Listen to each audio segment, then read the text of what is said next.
ستارے زمین پہ دھڑام دھڑام کر کے گریں گے. وَإِذَا الْأَرْضُ مُدَّتْ زمین بوریے کی طرح سے لپیٹ دی جائے گی.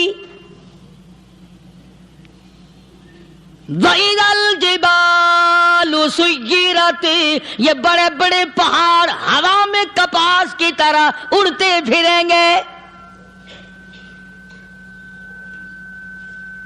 تمام کے تمام علامات قرآن کریم بتا رہا ہے. اور آج مسلمان ہے، میں خود ہوں، آپ ہیں، میں قسم کھاتا ہوں کہ ہمیں خدا کے کلام پہ یقین کوئی نہیں. اگر یقین ہو پھر یہ غفلت. صحابی مدنی کریم صلی اللہ تعالی علیہ وسلم کا ساری رات کروٹیں بدلتا ہے. صبح ہوئی بیٹی نے پوچھ لیا، ابا جان میں ساری رات دیکھتی رہی، آپ کو نیند نہیں آئی، کیا کوئی تکلیف ہے؟ دیکھنے والی بیٹی کے بھی قربان جاؤں، بے چین ہونے والے ابا کے بھی قربان جاؤں. آخر بیٹی بھی جاگ رہی ہوگی تبھی تو دیکھا ہوگا. کہنے لگے ابا میں نے ساری رات کروٹیں بدلتے دیکھا، کیا بات ہے، آج نیند کیوں نہیں آئی؟ فرمایا لختے جگر او نور نظر، او میری بیٹی کل قرآن کریم کی ایک آیت سن کے آیا ہوں، ثم لم یتوبوا فلہم عذاب جہنم ولہم عذاب الحریق.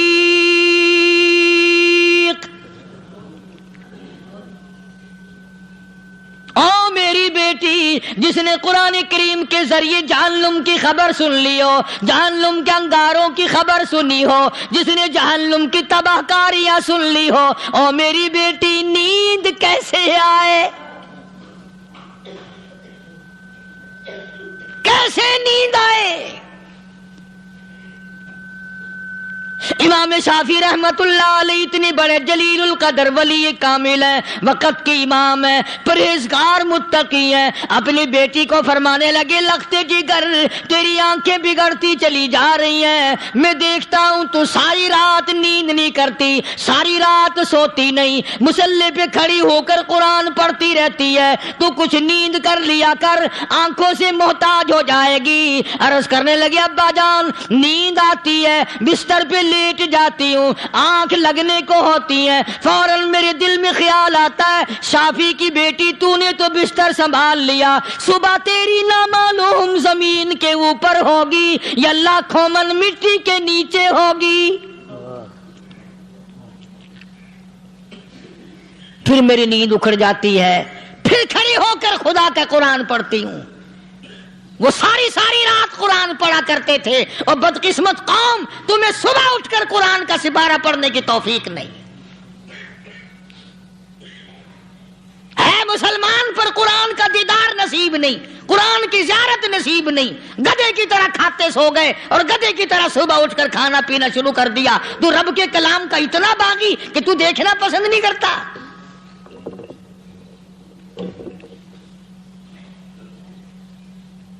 اور دنیا کی چیز اگر گھر میں نہ ہو، ٹھنڈے ٹھنڈے سانس مارتے ہیں عورتیں بھی. ہاں جی اپنی زمین کوئی نہیں نا، اپنی ہاں جی مکان اچھا اپنے پاس کوئی نہیں، فلاں چیز اپنے پاس کوئی نہیں. کبھی کسی نے ٹھنڈا سانس مارا کہ ہم 10 آدمی ہیں گھر کے، ایک آدمی بھی قرآن پڑھنے والا نہیں، ہم سارے کے سارے پتہ نہیں کیسے اکٹھے ہو رہے ہیں. اگر دل میں عظمت ہو، ڈاکٹر ہو، افسر ہو، وزیر ہو، آخر ہے تو انسان، ہے مسلمان، ہے مدنی کریم صلی اللہ علیہ وسلم کا امتی، پھر قرآن سے اتنا دور کیوں ہے؟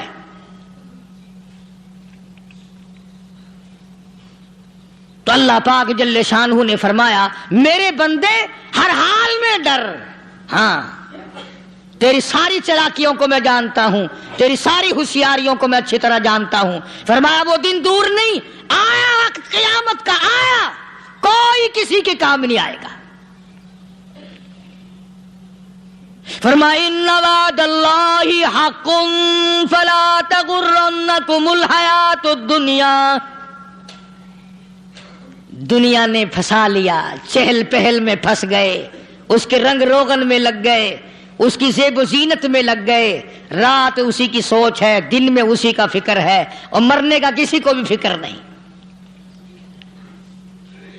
قرآن کریم کے آخری سورت، آخری لقمان کے آخری آیتوں میں عجیب مضمون رکھا ہے۔ فرمایا ان اللہ عندہ علم الساعۃ وینزل الغیث، قیامت کا ٹھیک وقت اللہ کے سوا کوئی نہیں جانتا۔ کسے معلوم ہے ابھی اگلے منٹ میں کیا ہو جائے گا، سیکنڈ میں کیا ہو جائے گا۔ اچھا ایک بات میرے ذہن میں آئی، یہ بڑے بڑے لوگ آپ کو ملیں گے دیہاتوں میں بھی، بازاروں میں بھی، شہروں میں بھی، فلانا بزرگ غیب کی باتیں بتایا کرتا تھا، فلانا ولی یوں بتایا کرتا تھا۔ کبھی یہ بھی تو پوچھنا کہ اس ولی نے کبھی یہ بھی بتایا کہ میں مروں گا کب، کس دن مروں گا؟ جب اپنی موت کا پتہ نہیں تو اور کسی چیز کا کیا پتہ ہے؟ صرف اٹکل پچو تیر لگانے والی بات ہے۔ ابھی چند مہینے ہوئے یہاں میرے پاس چند نوجوان آئے ملتان شہر سے اور کہنے لگے کہ 25,000 کی چوری ہو گئی ہے، بتا کدھر کون لے گیا، کدھر لے گیا۔ میرے پاس آئے یہاں، میں نے کہا بتا دوں گا پر آدھے لوں گا۔ کہنے لگا نہیں دیکھنا جی اتنا تو نہ کرو۔ اور میں نے کہا وہ سارے ہی چلے گئے یار، یقین کرو میں یہاں چارپائی میں بیٹھا ہوں دروازے کے باہر، عصر کے بعد پوری پارٹی آئی اسی شہر کی کہ 25,000 روپیہ گم ہو گیا ہے، بتا کدھر گیا ہے۔ سب لوگ کہتے ہیں قاری حنیف بتاتا ہے، سنو قاری حنیف بتاتا ہے، ٹیلا کرا دوں گا میں۔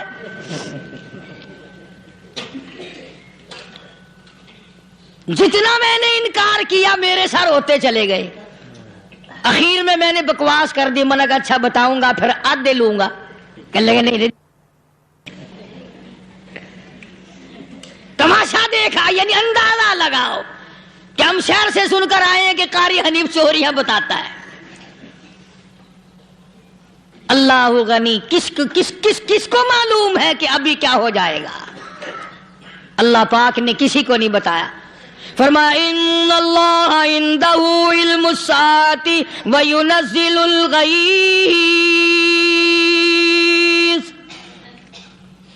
قیامت کا ٹھیک وقت کسی کو معلوم نہیں، بارش کا کوئی پتہ نہیں کب ہوگی، کتنی ہوگی۔ تم ابھی کہہ رہے ہوگے کہ جی محکمہ موسمیات والوں کو پتہ چلتا ہے۔ ان 3 مہینے میں یہ محکمہ موسمیات والے کئی دفعہ کہہ چکے ہیں کہ بندہ باندی ہوگی مگر کچھ بھی نہیں ہوا، بلکہ جتنے یہ زیادہ بتلاوے نا اتنا ہی موسم خراب ہوتا چلا جاوے۔ پچھلے سال انہوں نے روئی کی گانٹھوں کی گنتی بتائی کہ اتنی کپاس پیدا ہوگی ملک میں، اتنی روئی کی گانٹھ بنے گی، اتنی باہر بھیجیں گے اور اتنی اپنے گھر رکھیں گے۔ ذرا پوچھو تو صحیح ذمہ داروں سے سر کھجاتے پھرے کہ کھاد کے پیسے بھی واپس نہیں ہوئے۔ بھلا کسی کو کیا پتا کہ ابھی کیا تھا اور ابھی کیا ہو جائے گا، کل کیا ہوگا، پرسوں کیا، ایک اللہ کی ذات جانتی ہے۔ فرمایا وَيُنَزِّلُ الْغَيْثَ، کوئی نہیں جانتا بارش کب ہوگی، کتنی ہوگی، کہاں تک ہوگی، کس قدر ہوگی، کس طرح میں ہوگی، کہاں نہیں ہوگی۔ وَيَعْلَمُ مَا فِي الْأَرْحَامِ، کوئی نہیں جانتا عورت کے پیٹ میں کیا ہے، لڑکا ہے کہ لڑکی۔ باپ کو پتہ نہیں، ماں کو پتہ نہیں، دادی کو پتہ نہیں، نانی کو پتہ نہیں۔ یوں کہ کسی کو پتہ ہو یا نہ ہو، حضرت صاحب کو پتہ لگ جاتا ہے۔ حضرت صاحب کو کیوں؟ حضرت صاحب ٹھڈ دے اندر وڑدا ہوندا ہے۔ تماشا دیکھ، کوئی کسی کو پتہ نہیں چلتا، اور خدا نے اپنی خدائی کسی کو تقسیم کر کے دینی نہیں۔ لم یلد ولم یولد، نہ میرے ماں باپ، نہ میں کسی کا باپ، نہ میری اولاد، نہ میں کسی کی اولاد۔ اللہ الصمد، بے نیاز، بے مثال ہوں، ہمیشہ سے ہوں اور ہمیشہ رہوں گا۔ سام میرے محتاج ہو، میرے دروازے کے گداگر ہو، میرے دروازے کے فقیر ہو، میرے دروازے کے دستے نگر ہو، آؤ مانگو کھاؤ، موت آئے مر جاؤ، اگر اکڑو گے فرمایا پھر میں نے بڑی بڑی سزائیں دی ہیں لوگوں کو۔ ہاں ہاں میں تو توبہ بھی منہ سے نہیں نکلنے دیتا،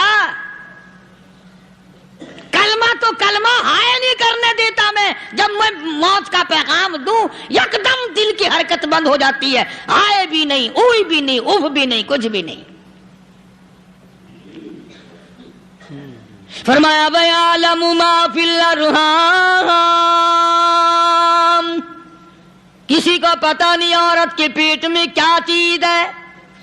دیکھو نا، جس نے 9 مہینے بچہ پیٹ میں رکھا، جب بچہ پیدا ہوتا ہے نا خود ماں بھی کان لگاتی ہے، بتائیں گی لڑکا ہے کہ لڑکی ہے، بےتابی سے انتظار کرتی ہے، بڑی بے قراری سے انتظار کرتی ہے عورت کہ یہ دائی بول لے، کوئی اور پاس والی بول لے، کوئی اور چھوٹی بڑی گھر کی عورت بول کے بتائے کہ لڑکا ہے کہ لڑکی ہے۔ اور جس نے 9 مہینے پیٹ میں رکھا، جب اس کو پتا نہیں تو پرلی طرف بیٹھے ہوئے حضرت صاحب کو پتا کیسے چل گیا۔ وَيَعْلَمُ مَا فِي الْأَرْحَامِ، زیادہ سے زیادہ تمہیں یہ کہیں گے جی فلاں بزرگ نے دعا کی تھی اللہ میاں لڑکا دے گا، لڑکا ہو گیا، ٹھیک ہے دعا تو بھی مانگ، بزرگ بھی مانگے، پیر بھی مانگے، فقیر بھی مانگے، عالم بھی مانگے، ماں بھی مانگے، باپ بھی مانگے، خاندان سارے مانگو، بات یہ ہے مانگو تو سارے، پر یوں کہو دینے والا وہ ایک ہے بس، یہ ہے اصل بات، اور مانگنے کی تو کوئی کسی کی وہ نہیں۔ امام الانبیاء محبوب کبریا حضرت محمد مصطفیٰ صلی اللہ تعالی علیہ وسلم سیدہ عائشہ صدیقہ رضی اللہ تعالیٰ عنہ فرماتی ہیں میں سوئی ہوئی تھی، اچانک میری آنکھ کھلی، میں نے کالی کملی والے کو سجدے میں دیکھا،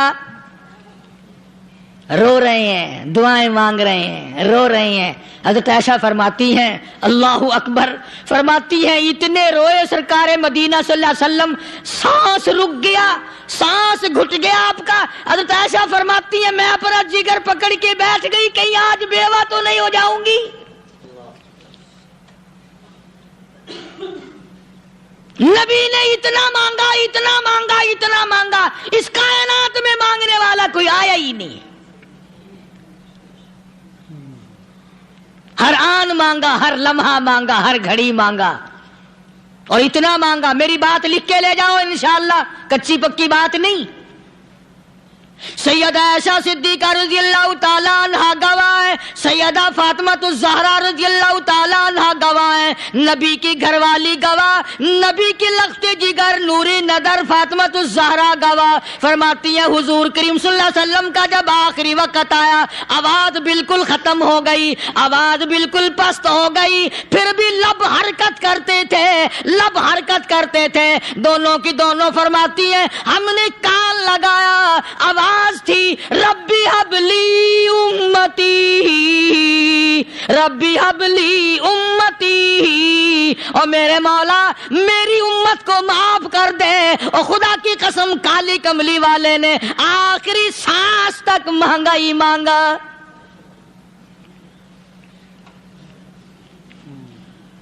چاہے تیرے لیے مانگا، امت کے لیے مانگا، مگر ہر وقت مانگا۔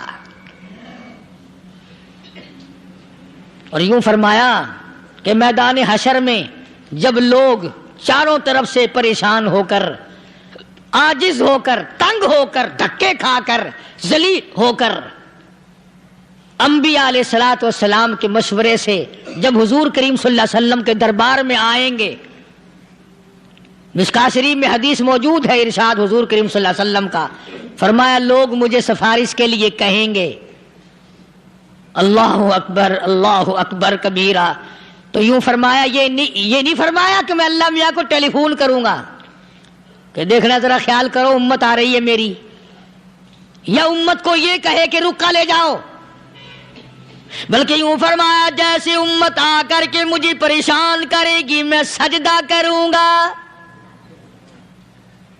میں سجدہ کروں گا، اس وقت بھی سر میرا در تیرا، جھولی میری عطا تیری۔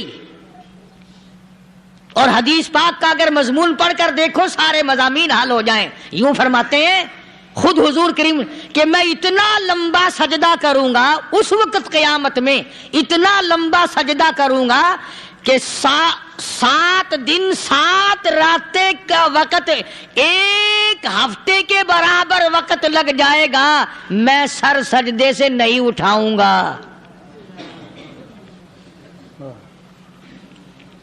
اتنا لمبا سجدہ کروں گا کہ 1 ہفتے کی مقدار وقت لگ جائے گا۔ یہ مقدار کیوں فرمایا؟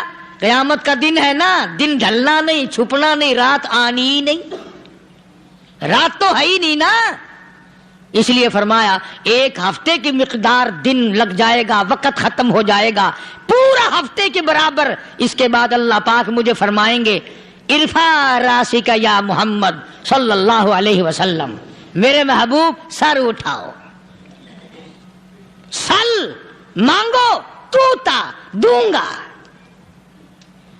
مانگو دیا جائے گا، سوف یعطیک ربک فترضی، تیرا رب تجھے راضی کر دے گا۔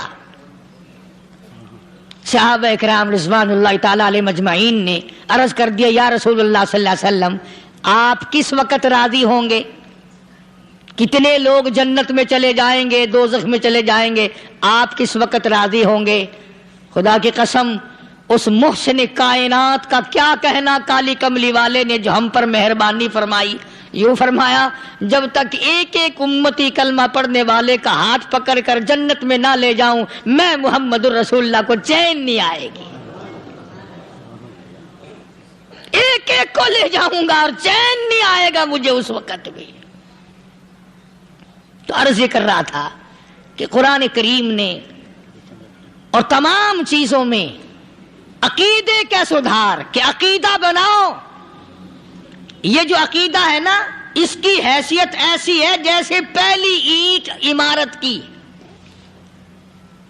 اگر اینٹ ٹیڑھی ہو گئی تو ساری عمارت ٹیڑھی ہو جائے گی، اگر عقیدہ صحیح نہیں تو سارے اعمال ٹیڑھے ہو جائیں گے، اور اگر عقیدہ صحیح ہے تو اعمال بھی اور تمام افعال بھی اخلاق بھی تمام کی بنیاد جو ہے وہ صحیح رہے گی اور اچھی توفیق ہوگی۔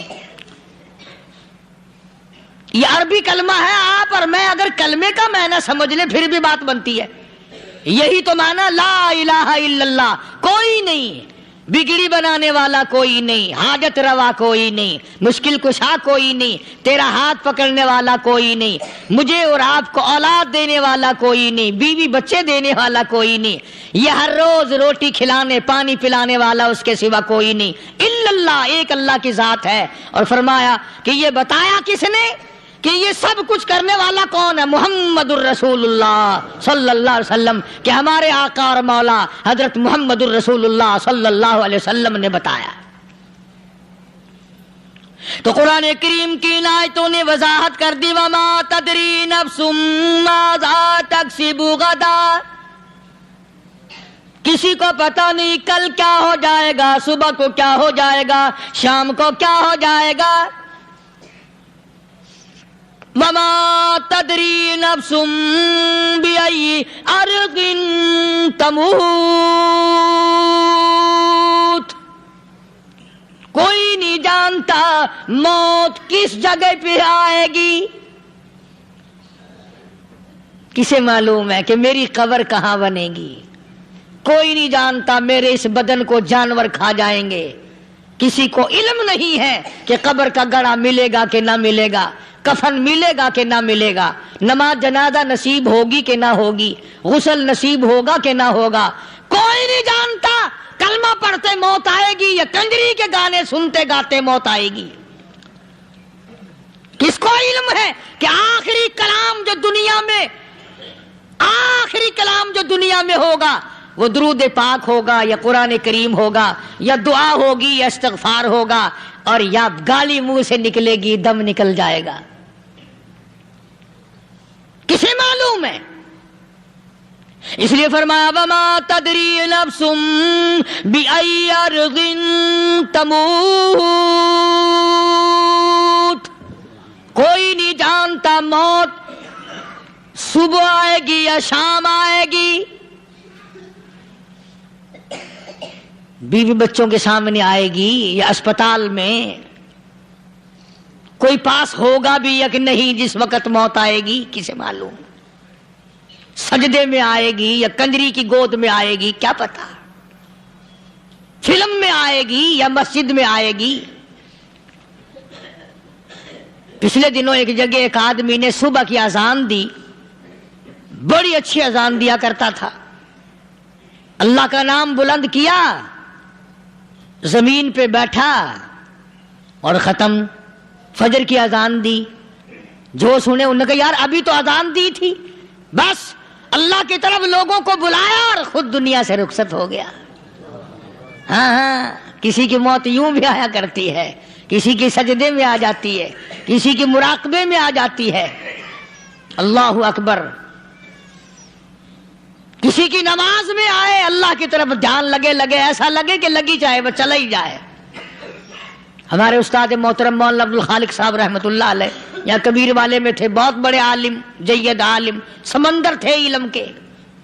بس صبح کی نماز کے بعد مراقبے میں بیٹھے اللہ اللہ کر رہے ہیں، بس جیسے اتحیات میں بیٹھتے ہیں نا اسی طریقے سے بیٹھے تھے۔ دن چڑھ گیا، بھتیجے نے آ کر کے کہا حضرت ناشتہ تیار ہے، جواب کوئی نہیں۔ پھر کچھ دیر کے بعد آیا کہ حضرت ناشتہ تیار ہے، جواب کوئی نہیں۔ اور دن چڑھ گیا، ہاتھ لگا کے دیکھا کہ حضرت تو پہنچ گئے اللہ کے یہاں۔ کس حالت میں؟ ایسی اللہ اللہ اللہ سے لو لگائی کہ اللہ ہی کے یہاں چلے گئے۔ اور ان اللہ والوں کے پاس اس نیت سے لگا کرو میری آخرت بن جائے، میری قبر بن جائے، میرا آخری کلام جو دنیا میں ہو وہ کلمہ ہو، استغفار ہو، درود پاک ہو، قرآن کریم ہو، پھر تو مزہ ہے۔ اور اگر ہائے ہائے ہائے ہائے کرتے مر گئے تو کیا ہوا؟ فرمایا ان اللہ علیم الخبیر، میں خدا کی ذات تمام چیزوں سے واقف ہوں۔ مجھے تو پتا ہے نا، تیرے ایک ایک سانس کا پتا ہے، تیری رگ کے ایک ایک خون کے قطرے کا مجھے پتا ہے۔ اس لیے کہا کرتا ہوں کہ عادت ڈال لو درود شریف پڑھتے ہوئے چلنے پھرنے کی، کلمہ کلام پڑھتے ہوئے چلنے پھرنے کی، استغفار کرتے ہوئے چلنے پھرنے کی۔ پہلے زمانے میں جب ٹھوکر لگتی تھی تو لوگ سبحان اللہ کہتے تھے، اللہ اکبر، استغفر اللہ۔ اب گالی منہ سے نکلتی ہے، اب گالی منہ سے نکل رہی، گالیاں بکتے ہوئے لوگ مر رہے ہیں۔ حضرت معاذ بن جبل رضی اللہ تعالیٰ عنہ مدینہ پاک میں بیمار ہے، آخری وقت ہے۔ صحابہ کی ایسی ایسی موت آیا کرتی تھی، چاروں طرف جتنے گھر والے بیٹھے ہیں، اماں بھی، بیٹی بھی، گھر والی بھی، بہن بھی، بھائی بند بھی، قبیلہ بھی، خاندان بھی، مدینہ شہر ہے، کالی کملی والے کا شہر ہے۔ حضرت معاذ بن جبل کا آخری وقت ہے، چاروں طرف بیٹھنے والے بھی تلاوت کر رہے ہیں قرآن کریم کی، خود معاذ بن جبل بھی تلاوت فرما رہے ہیں۔ اچانک حضرت معاذ رضی اللہ تعالیٰ عنہ رونے لگے، روئے حضرت معاذ۔ یہ وہ جوان ہے جس کو رخصت فرمانے کے لیے یمن کا گورنر بنا کر کے بھیجا حضور صلی اللہ علیہ وسلم نے۔ حضور صلی اللہ علیہ وسلم اس کو روانہ فرمانے کے لیے کئی میل پیدل تشریف لے گئے۔ ہاں حضور کے صحابہ۔ تو معاذ بن جبل جب رونے لگے تو گھر والوں نے پوچھا کیوں؟ کوئی بیٹھا ہوگا نا، کہنے لگا ڈر گئے، موت سے ڈر رہے ہو، موت سے ڈر کے رو رہے ہو؟ حضرت معاذ کہنے لگے نہیں، موت سے کیا ڈرنا، میں کیوں ڈروں موت سے، اس نے تو آنا ہی آنا ہے، میں نہیں ڈرتا۔ انہوں نے کہا پھر رویا کیوں رو رہے ہو؟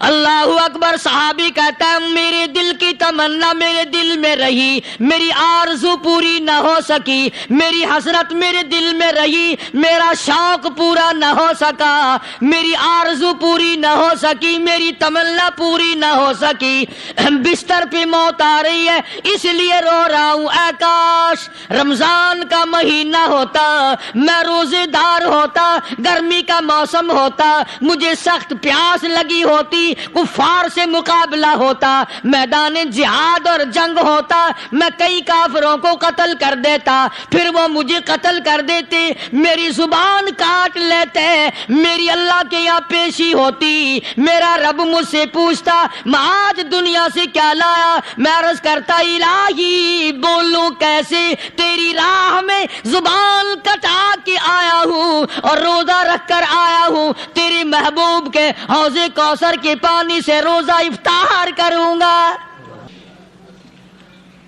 کہتا اس لیے رو پڑا ہوں کہ بستر پہ موت آ رہی ہے۔ ڈر کس چیز کا؟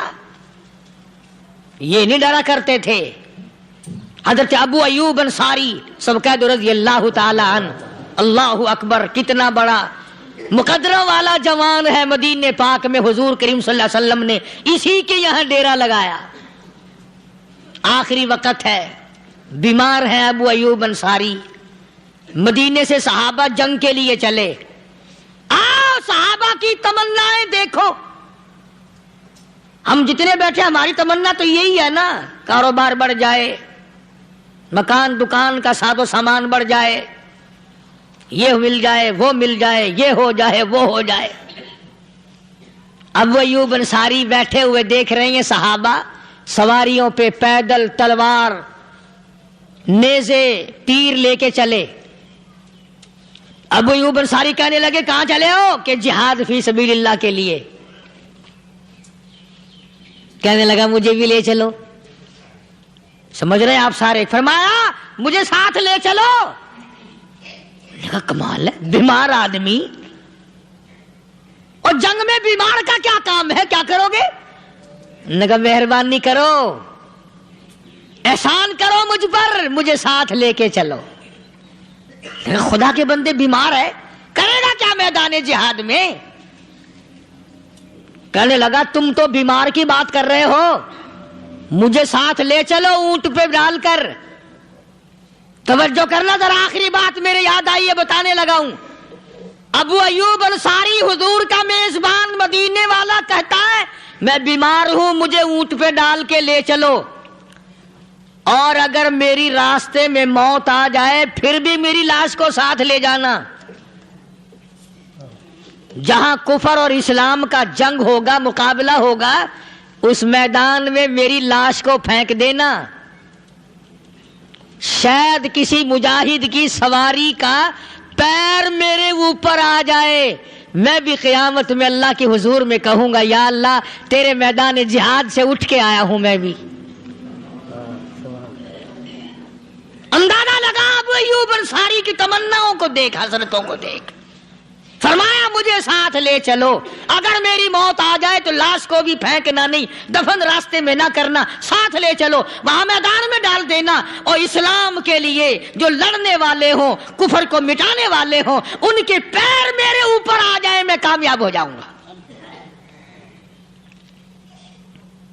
ایک تم ہو جو مسجد میں جھاڑو دینے سے بھی آر کرتے ہو، صف بچھانے میں بھی تمہیں شرم آتی ہے، صف اکٹھا کرنے میں بھی تمہیں شرم آتی ہے، ادھر ادھر کوئی چیز کرنے میں تمہیں کیا معلوم ہے جس وقت قیامت کے دن ان شاہی درباروں کے خادموں کو انعام ملے گا نا، پھر ٹکرے مارو گے، او ہو لو بھائی کمال ہو گیا، ہم تو یوں ہی رہ گئے۔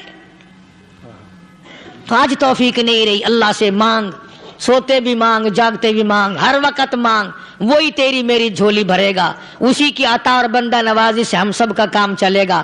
فرمایا ان اللہ علیم خبیر، میں تمہاری ضروریات کو بھی جانتا ہوں، ہر چیز کا مجھے پتا ہے۔ اللہ مجھے اور آپ کو عمل کی توفیق عطا فرمائے۔ اللہ پاک اپنے فضل و کرم سے ہم سب کو اپنے بندے بنا لے، عقائد اور اعمال کی درستی فرما دے، مرتے وقت ایمان کی دولت عطا فرمائے۔ وآخر دعوانا الحمدللہ رب العالمین۔